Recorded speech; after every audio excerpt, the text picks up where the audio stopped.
Back to my channel. हम लोग कर रहे हैं question practice set, RO EO या फिर वनडे एग्जाम और स्टेट पीसीएस, किसी के लिए भी, हर चीज़ के लिए ये बहुत ज़्यादा जरूरी है क्वेश्चन सीरीज। ठीक है, तो आपकी इससे क्या होती है, प्रैक्टिस होती है और आपको क्या टॉपिक पता चल जाते हैं कि कहाँ कहाँ से क्वेश्चन आ रहे हैं। और इसके बाद आपने क्या करना है, यहाँ से आपको टॉपिक पता चल गया, यहाँ के क्वेश्चन सॉल्व अगर जिस आपसे हो जा रहे हैं, आपके करेक्ट हो रहे हैं, सारे आंसर्स सही है, लेकिन उसके साथ साथ आपने देखना है पूरा टॉपिक बहुत अच्छे से क्लियर करना है। उसके बाद बहुत अच्छे से टॉपिक पढ़ना है कि वहाँ से और कौन कौन से क्वेश्चन पूछे जा सकते हैं। आप खुद भी क्वेश्चन बना सकते हो उससे, है ना। सपोज मैंने कोई क्वेश्चन बताया यहाँ पे, उस टॉपिक से रिलेटेड जितने क्वेश्चन आपके माइंड में आ रहे हैं तो आपने सारे सॉल्व करने हैं। ठीक है, इससे आपकी बहुत अच्छी तैयारी हो जाएगी। और अब ऐसे ही क्वेश्चन पूछे जा रहे हैं। ठीक है, तो अब वो टाइम चला गया जब रिपीटेड क्वेश्चन आप कर लेते थे, उसमें से ही 10-12 क्वेश्चन रिपीटेड आ जाते थे और हो जाता था काम, है ना, थोड़ा बहुत। तो अब ऐसा नहीं होना। अब आपने क्या करना है, टॉपिक बहुत अच्छे से, बहुत गहराई से समझना होगा टॉपिक को कि वो क्या बोल रहा है। वो 1-2 पॉइंट पढ़ने से कुछ नहीं होगा, अब आपको पूरा टॉपिक बहुत अच्छे से क्लियर करना होगा। ठीक है, वन लाइनर से कुछ नहीं होगा, डिटेल पढ़ना है। तो हम चलिए स्टार्ट करते हैं। क्वेश्चन नंबर फर्स्ट है आपकी स्क्रीन पे। Given below are two statement, one labelled as assertion and the other labelled as reason. अब आपको पता है सारे असर्शन एंड रीजन वाले क्वेश्चन आ रहे हैं। इसमें इसका हिंदी में मैं ट्रांसलेट कर दूंगी हर क्वेश्चन को, आप टेंशन मत लीजिएगा। ठीक है, हर क्वेश्चन को मैं हिंदी में, और ऑप्शन भी कुछ हार्ड वर्ड्स होंगे वो भी ट्रांसलेट कर दूंगी। ठीक है, नीचे दिए गए वक्तव्य में से कथन और कारण बताइए कौन सा सही है। ठीक है, फर्स्ट है ए, आप देखोगे असर्शन, इसमें है union ministers can be dismissed by the prime minister, यानी कि केंद्रीय मंत्री प्रधानमंत्री द्वारा बर्खास्त किए जा सकते हैं, निरस्त किए जा सकते हैं। क्या ऐसा है? सेकंड, इसका रीजन दिया है, A union minister is appointed by the president only on the advice of the prime minister। तो आपको यहाँ पे बताना है आपको कि क्या क्या चीजें सही हैं।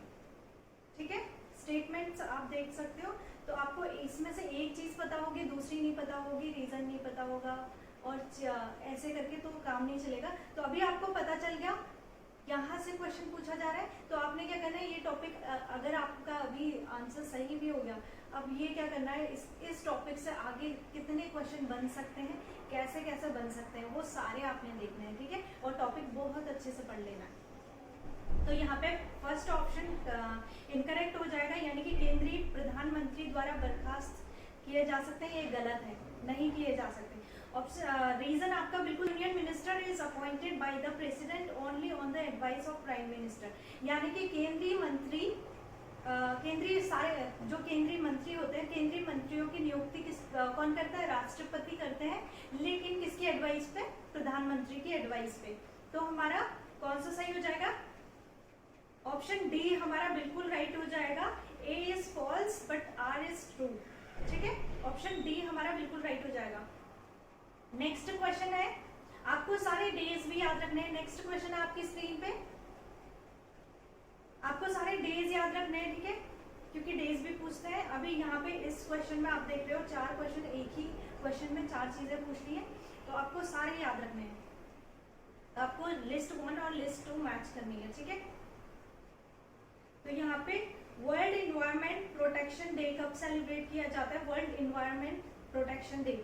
अब आपको पता है डेज आपसे पूछे जाने हैं, तो आपने क्या करना है, सारे डेज लिख लेने अपने नोट्स वाली कॉपी में, साइड पे आपने सारे डेज लिख लेने हैं। ठीक है, चाहे वो रीसेंट हो या फिर सारे जो सेलिब्रेट किए जा रहे हैं, इंटरनेशनल हो, नेशनल हो, राष्ट्रीय हो, अंतर्राष्ट्रीय हो, सारे डेज आपने लिख लेने हैं और बहुत अच्छे से उन्हें याद करना है। ठीक है, तो वर्ल्ड इन्वायरमेंट प्रोटेक्शन डे यानी कि विश्व पर्यावरण संरक्षण दिवस मनाया जाता है 26 नवंबर। ये हमारा ऑप्शन ए सही है, ए का फर्स्ट सही है।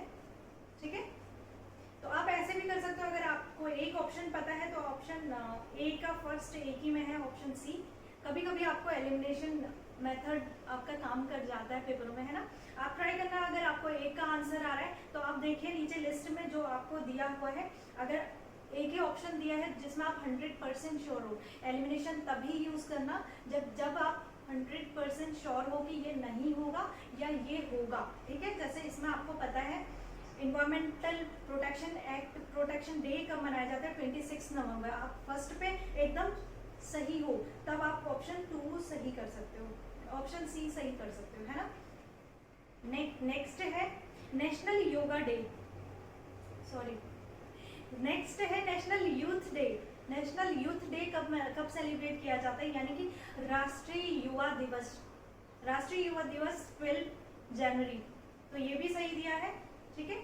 ऑप्शन बी का 2 है।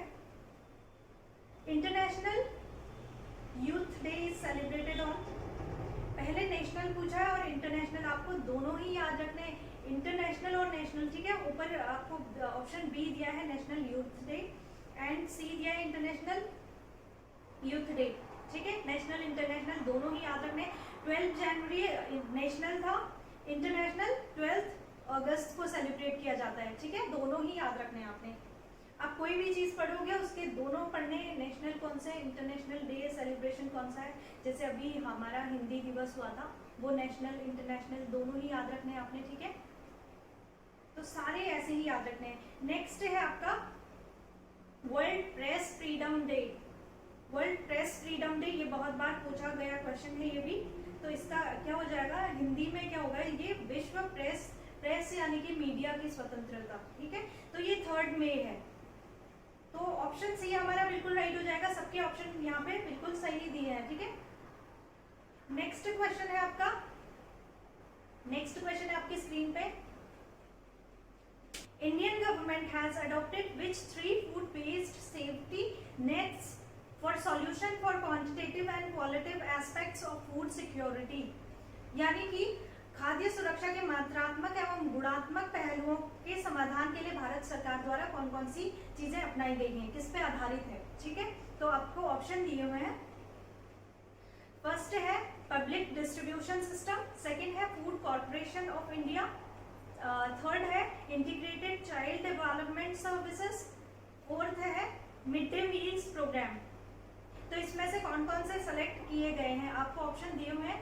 तो आपको एक भी नहीं पता होगा, मतलब सारे पता है और एक नहीं पता, तब भी आपका क्वेश्चन सॉल्व नहीं होना है। इसलिए आपको जो भी चीजें पढ़नी है डिटेल में पढ़नी है। आपने करंट अफेयर्स भी पढ़े, करंट अफेयर्स भी आपने डिटेल में पढ़नी है, ठीक है। खाली 1 लाइनर याद करने से नहीं होगा, वो 1 लाइनर चीजें नहीं चलेंगी, ठीक है। तो सारी चीजें आपने डिटेल में पढ़नी है, ठीक है। तो इसमें आपका ऑप्शन सी बिल्कुल राइट हो जाएगा। 1, 3 एंड 4 कौन कौन सी चीजें इसमें रखी गई हैं? फर्स्ट है public distribution system and third है integrated child development service and fourth mid day meal programme, ठीक है। 1, 3 एंड 4 सही है, ठीक है। ऑप्शन सी बिल्कुल राइट हो जाएगा। मैं इनको हिंदी में बता देती हूँ। सार्वजनिक वितरण प्रणाली है फर्स्ट ऑप्शन, सेकंड है समेकित बाल विकास सेवाएं, फोर्थ है दोपहर भोजन कार्यक्रम, ठीक है। नेक्स्ट क्वेश्चन है आपकी स्क्रीन पे, नेक्स्ट क्वेश्चन आपकी स्क्रीन पे है choose the correct sequence of plants found with increasing heights in Uttarakhand. Uttarakhand के लिए पूछा है आपको, इंडिया टोटल ओवरऑल इंडिया के बेसिस पर पूछे तो क्वेश्चन ऑप्शन आपका दूसरा हो जाएगा। याद रखना आपने क्वेश्चन पैटर्न को समझना है पहले कि पूछा क्या है, उसके बाद आप आंसर करेंगे, ठीक है।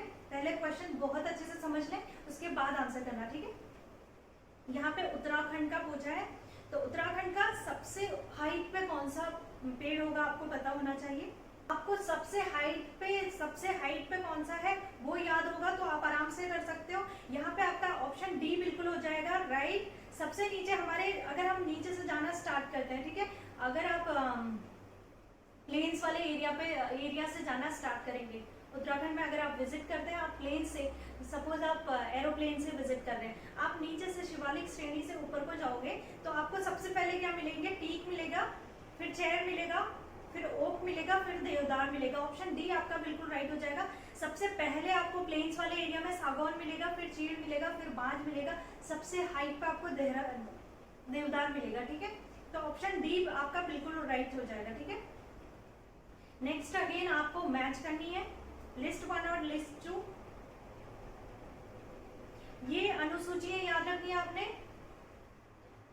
कितनी अनुसूचियां ये भी याद रखनी है, और सबके बारे में कौन सी अनुसूची में क्या चीज दिया है ये आपको डिटेल में पढ़नी होगी और याद करनी होगी, समझनी होगी। यहाँ से बहुत बार क्वेश्चन आए हैं और हर बार मतलब एक ही क्वेश्चन में 3-4 क्वेश्चन पूछ लिए, तो आपको बहुत अच्छे से चीजें पढ़नी है। ऐसा नहीं है कि यहाँ पे 100 क्वेश्चन आएंगे, 100 क्वेश्चन में आपको 400 क्वेश्चन पूछ लिए जा रहे हैं, तो आपको बहुत अच्छे से पढ़नी है चीजें, क्योंकि जिस हिसाब से कंपटीशन बढ़ गया उसी हिसाब से पेपर का लेवल भी दिन पर दिन बढ़ता जा रहा है, तो आपको सारी चीजें ध्यान में रखते हुए अपनी तैयारी करनी है, ठीक है। तो आपको मैच करनी है लिस्ट 1 और लिस्ट 2।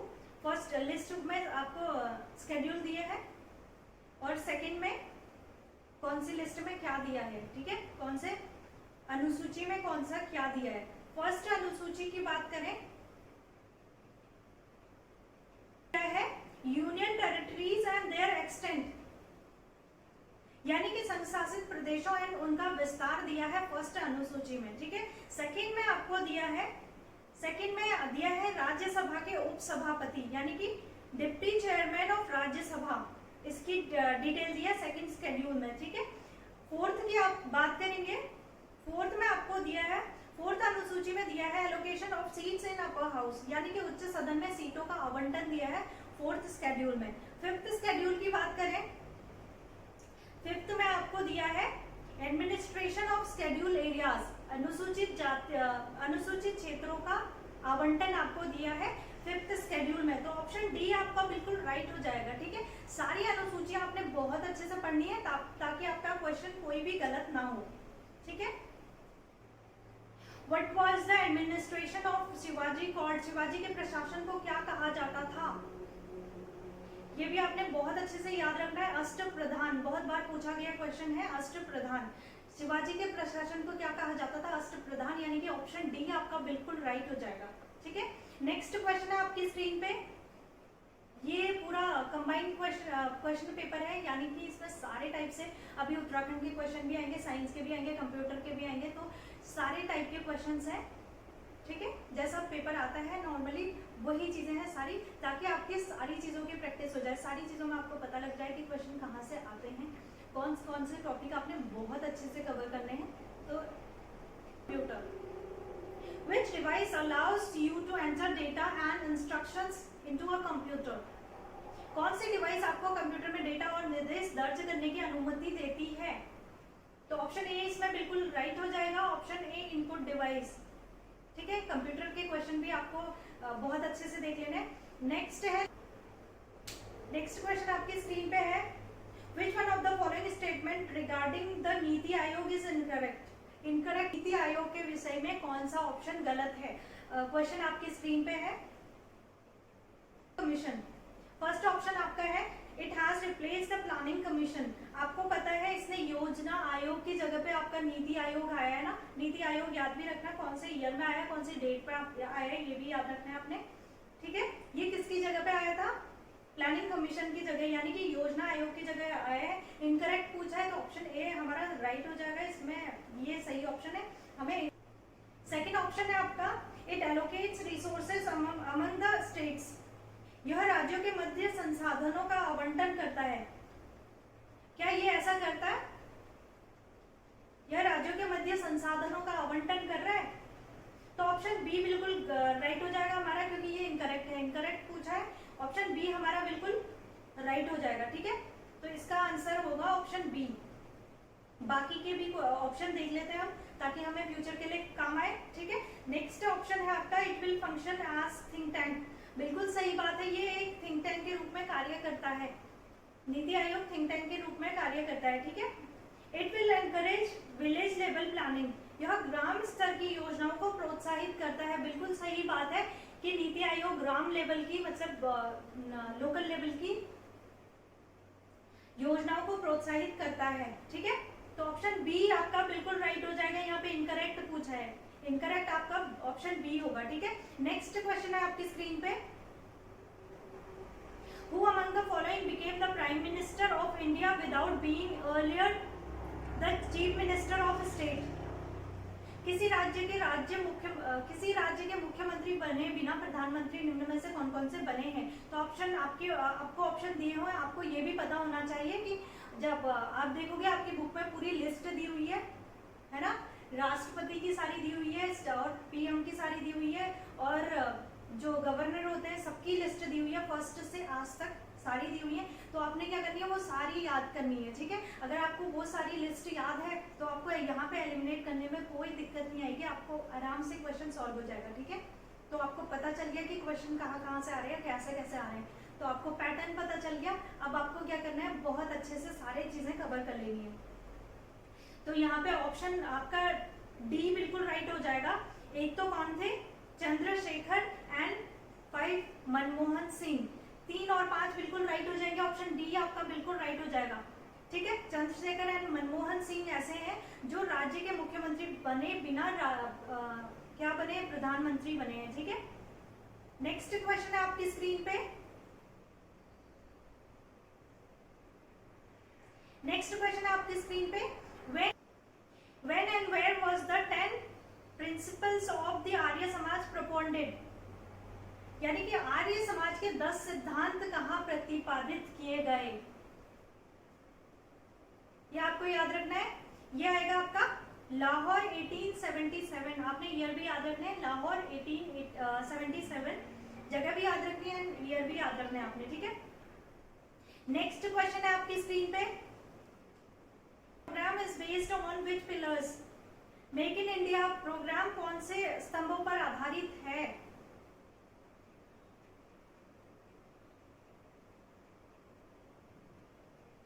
तो आपके ऑप्शंस हो जाएंगे 1, 2 and 4, new processes and new infrastructures and new sectors, यानी कि नई प्रक्रियाएं, नई आधार संरचनाएं एवं नए क्षेत्र, न्यू सेक्टर्स। तो ऑप्शन बी आपका बिल्कुल राइट हो जाएगा। किस किस पे आधारित है, 1, 2 एंड 4, तो ऑप्शन बी आपका बिल्कुल राइट हो जाएगा। नेक्स्ट क्वेश्चन है आपकी स्क्रीन पे, generally the correct sequence of atmospheric layers in increasing heights, increasing height में पूछा है कि सामान्य रूप से बढ़ती हुई ऊंचाई के साथ वायुमंडलीय परतों का क्रम पूछा है। ये भी बहुत बार पूछा हुआ क्वेश्चन है और बहुत इजी है, तो आराम से आप कर सकते हो। सबसे नीचे हम देखेंगे कि क्या आएगा, ट्रोपोस्फेयर आएगा, फिर स्ट्रेटोस्फेयर, मेसोस्फेयर एंड थर्मोस्फेयर, उसके बाहर आ जाएगा एक्सोस्फेयर। तो ऑप्शन ए आपका बिल्कुल राइट हो जाएगा। सबसे पहले आएगा शोभ मंडल, फिर समताप मंडल, फिर मध्य मंडल, फिर तापमंडल एंड बहिर्मंडल एक्सोस्फेयर, ठीक है। कहीं पे 4 ऑप्शन दिए हुए हैं, कहीं लास्ट वाला भी दिया होगा, लास्ट आपका ऑप्शन लास्ट हो जाएगा, लास्ट लेयर हो जाएगी एक्सोस्फेयर, ठीक है। इसमें आप याद रखना इंक्रीजिंग ऑर्डर पूछा है या डिक्रीजिंग पूछा है, तो उस क्रम में आपको लगाना होगा, ठीक है। तो आप याद रखना ट्रोपोस्फेयर से स्टार्ट होगा एंड एक्सोस्फेयर पे खत्म होगा, ठीक है। बहुत अच्छे से अपनी चीजें देखनी है, चीजें पढ़नी है, ठीक है। नेक्स्ट क्वेश्चन है आपकी स्क्रीन पे,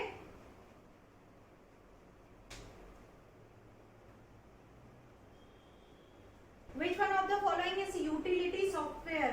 यूटिलिटी सॉफ्टवेयर पूछा है, यानी कि निम्नलिखित में से कौन सा उपयोगिता सॉफ्टवेयर है। उपयोगिता सॉफ्टवेयर पूछा है, तो आपको ध्यान रखना है एंटीवायरस हो जाएगा, ऑप्शन बी बिल्कुल राइट हो जाएगा, ऑप्शन बी एंटीवायरस, ठीक है। यूटिलिटी सॉफ्टवेयर कौन सा हो जाएगा, एंटीवायरस, तो ऑप्शन बी आपका बिल्कुल राइट हो जाएगा।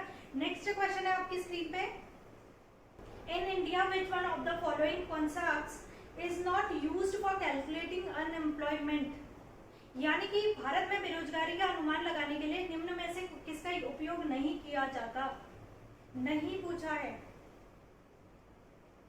तो फर्स्ट स्टेटमेंट आपका है यूजुअल स्टेटस अनएम्प्लॉयमेंट, फर्स्ट है आपका यूजुअल स्टेटस अनएम्प्लॉयमेंट, सेकेंड है weekly status unemployment and third है डेली स्टेटस अनएम्प्लॉयमेंट, यानी कि सामान्य स्थिति बेरोजगारी, सेकेंड है साप्ताहिक बेरोजगारी, थर्ड है दैनिक बेरोजगारी, फोर्थ है वार्षिक स्थिति बेरोजगारी।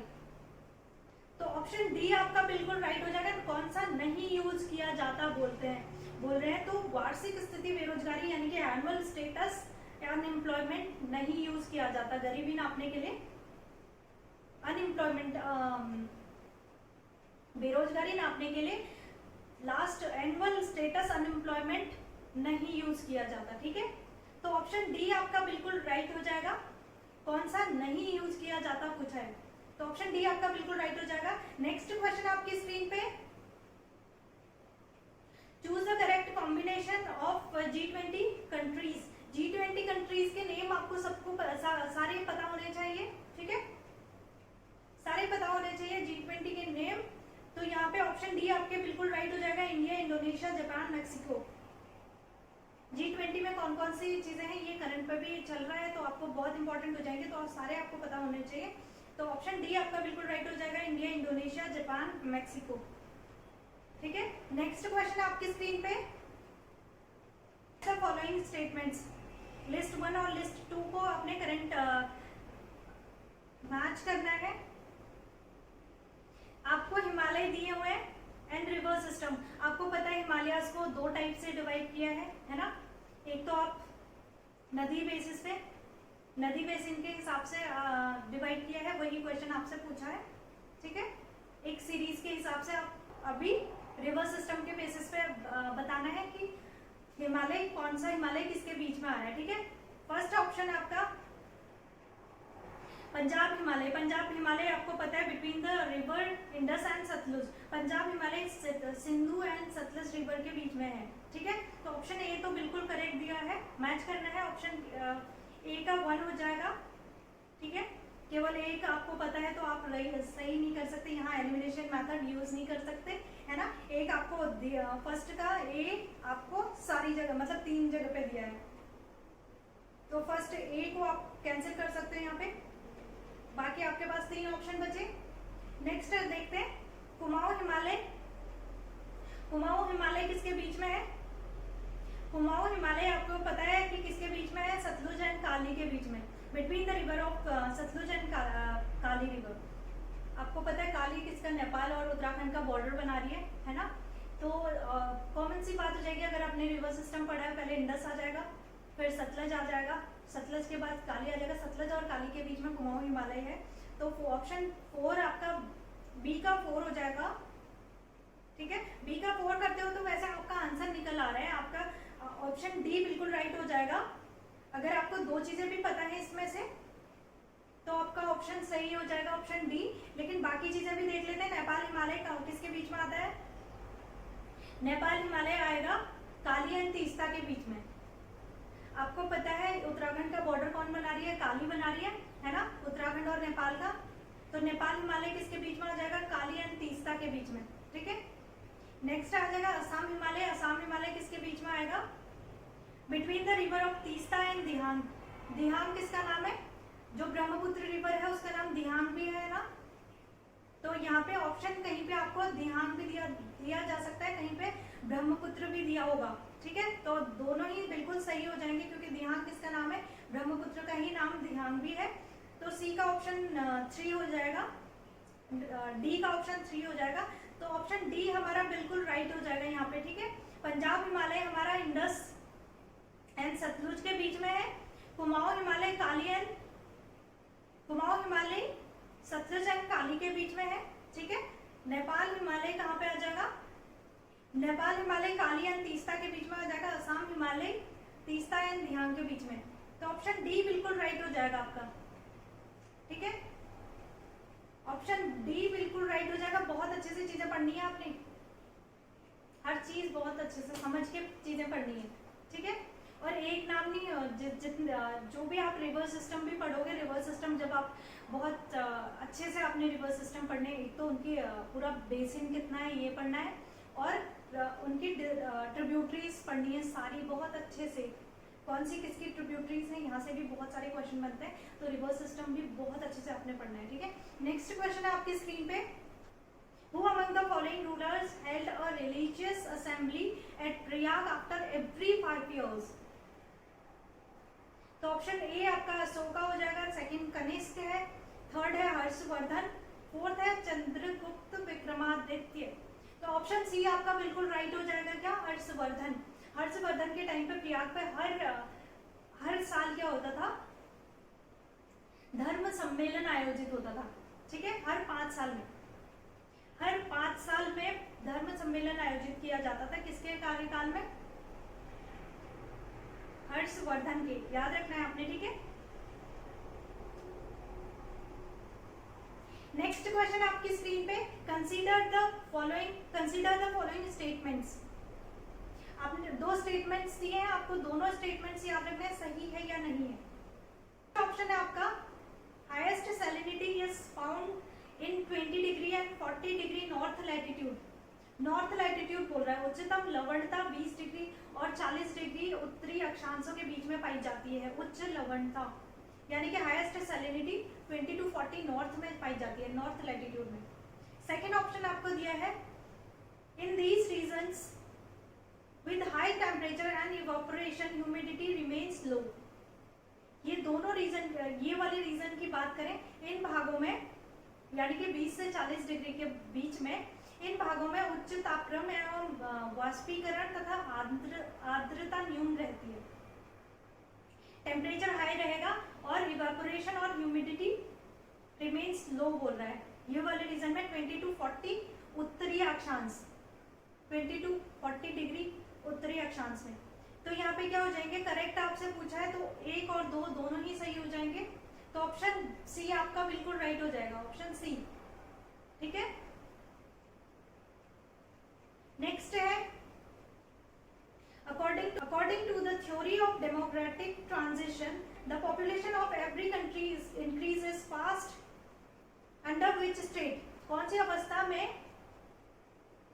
जो पॉपुलेशन है वो बहुत तेजी से इंक्रीज हुई है, कौन सी अवस्था में आपको बताना है।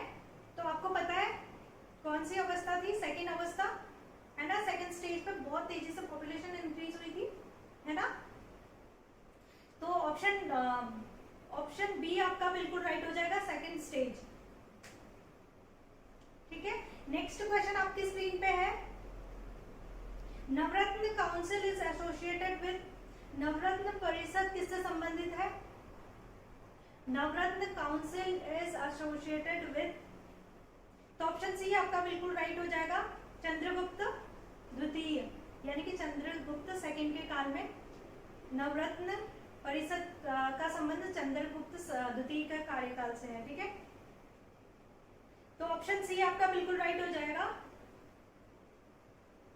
नेक्स्ट क्वेश्चन है आपकी स्क्रीन पे, अगेन कंप्यूटर का क्वेश्चन है, which one of the following is not available in URL.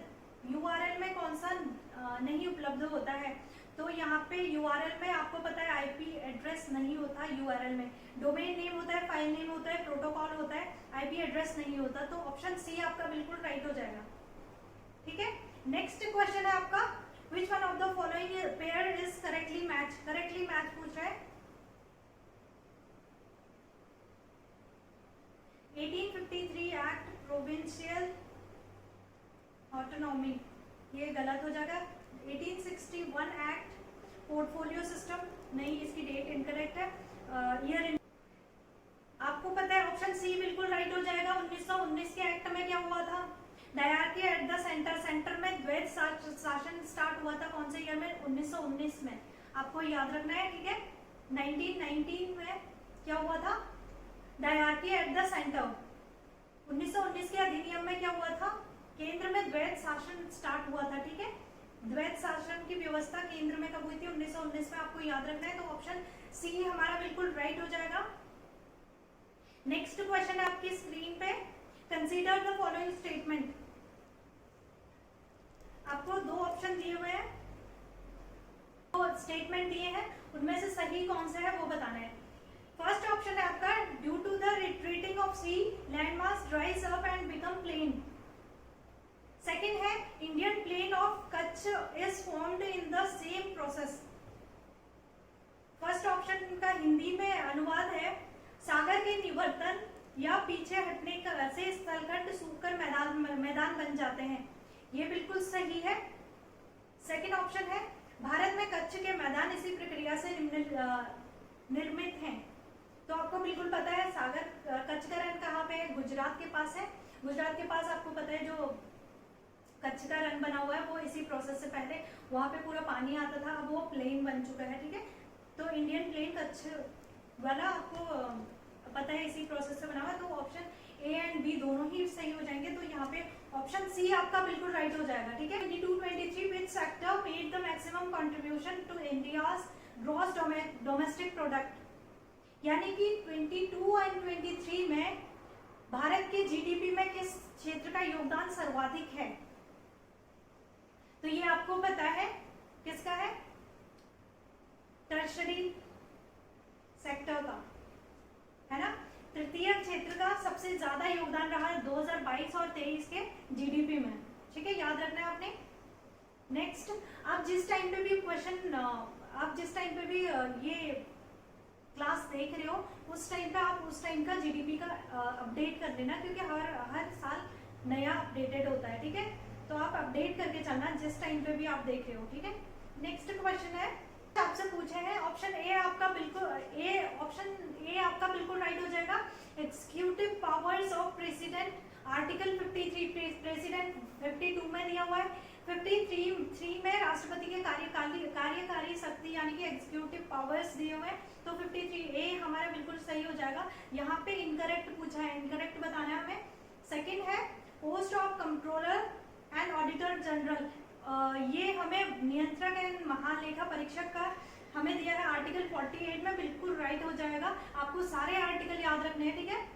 Third है डेफिनेशन ऑफ मनी बिल, ये 110 में दिया हुआ है, आर्टिकल 110 में धन विधेयक की परिभाषा दी हुई है, बिल्कुल सही है। तो ऑप्शन डी हमारा बिल्कुल राइट हो जाएगा। मिसमैच पूछा है। अपॉइंटमेंट ऑफ गवर्नर, आर्टिकल 213, यानी कि राज्यपाल की नियुक्ति 213, तो अपॉइंटमेंट ऑफ गवर्नर आपको ये बिल्कुल गलत हो जाएगा। 213 में अपॉइंटमेंट ऑफ गवर्नर नहीं दिया है, तो ऑप्शन डी हमारा बिल्कुल राइट हो जाएगा, ठीक है। आपने सारे आर्टिकल याद रखने हैं, आर्टिकल भी याद रखने हैं, कुछ इंपॉर्टेंट आर्टिकल है जो बिल्कुल याद रखने हैं आपने, ठीक है। नेक्स्ट क्वेश्चन है आपकी स्क्रीन पे,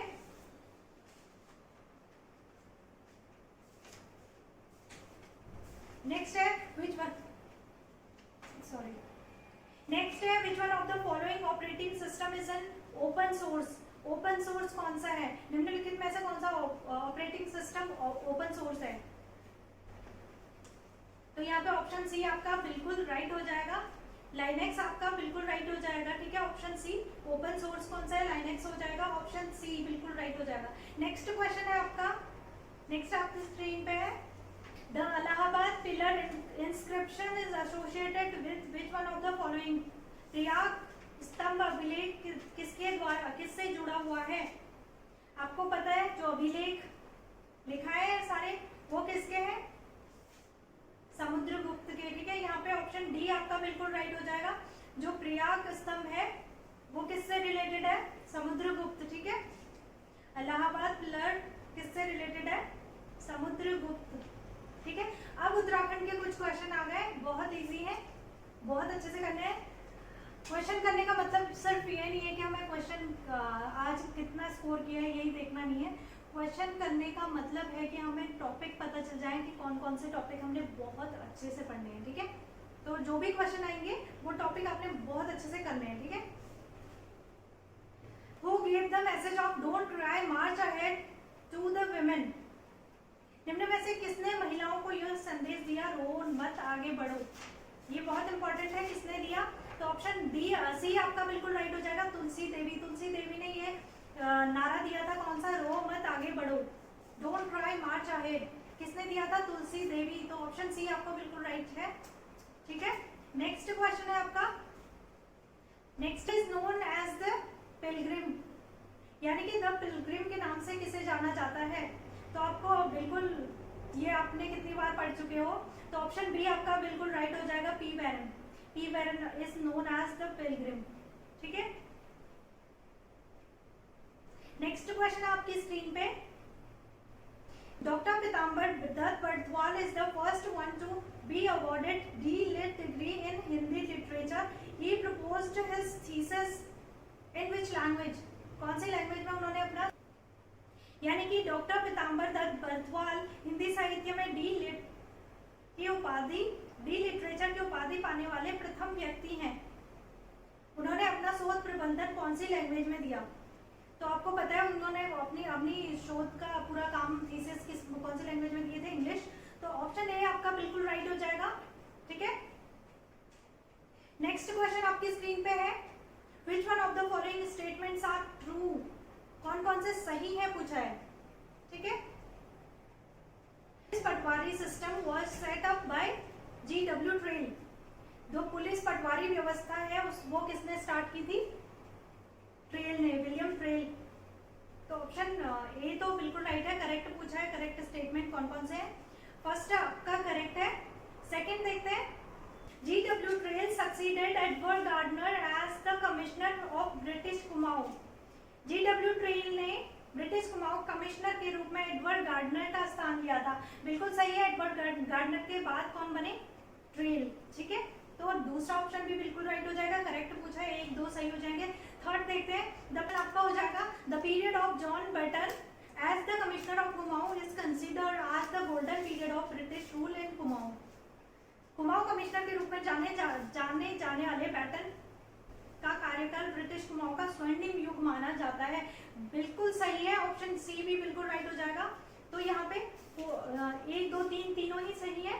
फोर्थ चेक कर लेते हैं हम। ठीक है, जब हमारे 1 2 3 तीनों ही सही है, फोर्थ चेक करने की जरूरत नहीं है। हमारा ऑप्शन ए बिल्कुल राइट हो जाएगा। पेपर में आपने जब क्वेश्चन बहुत लंबा दिया हुआ हो तो आप देखना कि आपके ऑप्शन अगर फर्स्ट को करने से एलिमिनेट हो जा रहा है, एलिमिनेशन मेथड आपने पूरा देखना है। ऐसा नहीं है कि पूरा टाइम एक ही क्वेश्चन में लगाना है। ठीक है, क्योंकि टाइम मैनेजमेंट करना भी बहुत एक बड़ा टास्क रहता है पेपर में। ठीक है, तो आपने देखना है कि आपको फर्स्ट 3 सही मिल गए तो आपको फोर्थ चेक करने की जरूरत नहीं है, आप सीधे ऑप्शन ए पे टिक कर सकते हो। ठीक है, तो यहाँ पे ऑप्शन ए बिल्कुल राइट हो जाएगा, 1 2 एंड 3। ठीक है, नेक्स्ट क्वेश्चन है आपकी स्क्रीन पे, कुमाऊं विजिट ऑफ महात्मा गांधी। आपने याद रखना है, कुमाऊं विजिट ऑफ महात्मा गांधी हो जाएगा ताड़ीखेत। ऑप्शन सी हो जाएगा, फर्स्ट का सी हो जाएगा, कुमाऊं विजिट ऑफ महात्मा गांधी ताड़ीखेत हो जाएगा। Struggle of forest right, struggle of forest right यानी कि वन अधिकारों की लड़ाई कौन सी हो जाएगी, तिलाड़ी कांड। स्ट्रगल ऑफ फॉरेस्ट कांड आपको पता है कौन सी है, तिलाड़ी कांड। तो ऑप्शन बी का हमारा फोर्थ हो जाएगा, फर्स्ट का 3, सेकंड का 4th हो जाएगा हमारा। ठीक है, पब्लिकेशन ऑफ समय विनोद थर्ड है, पब्लिकेशन ऑफ समय विनोद, ये नैनीताल में हुआ था। तो सी का ऑप्शन फर्स्ट हो जाएगा, पब्लिकेशन ऑफ समय विनोद, इसका फर्स्ट ऑप्शन बिल्कुल राइट हो जाएगा। डी हो जाएगा हमारा, एस्टेब्लिशमेंट ऑफ उत्तराखंड क्रांति दल, उत्तराखंड क्रांति दल की स्थापना कहाँ हुई थी, मसूरी। तो ऑप्शन 2 बिल्कुल राइट हो जाएगा, डी का 2 हो जाएगा। तो ऑप्शन सी हमारा बिल्कुल राइट हो जाएगा, ए का 3, बी का 4 एंड सी का फर्स्ट, डी का 2। ऑप्शन सी हमारा बिल्कुल राइट हो जाएगा, सारे मैच्ड है। तो याद रखना है कौन सी चीजें कहाँ से स्टार्ट हुई है, ये भी आपने याद रखना है, किसकी स्टार्टिंग किसने करी है, सारी चीजें याद रखनी है। ठीक है, नेक्स्ट क्वेश्चन है आपकी स्क्रीन पे,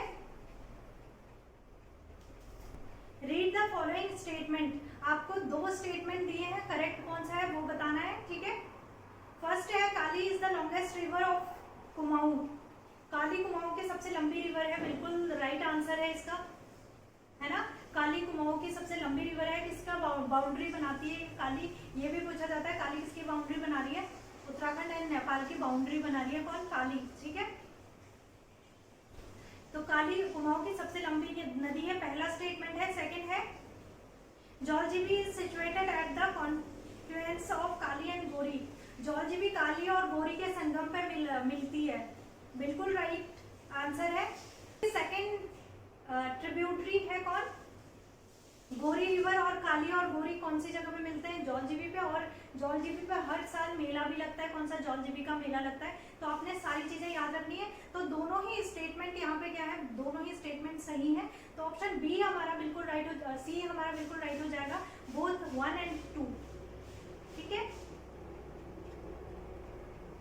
नेक्स्ट क्वेश्चन है आपका, नेक्स्ट क्वेश्चन आपकी स्क्रीन पे है, choose the correct sequence of king of Parmar dynasty. Parmar dynasty की सीक्वेंस आपने बतानी है, सबसे पहले कौन है, मतलब जो ऑप्शन में दिए हैं उसके हिसाब से। तो ऑप्शन बी आपका बिल्कुल राइट हो जाएगा, मानसा, श्यामसा, महीपति शाह एंड पृथ्वीपति शाह। ठीक है, ऑप्शन बी आपका बिल्कुल राइट हो जाएगा।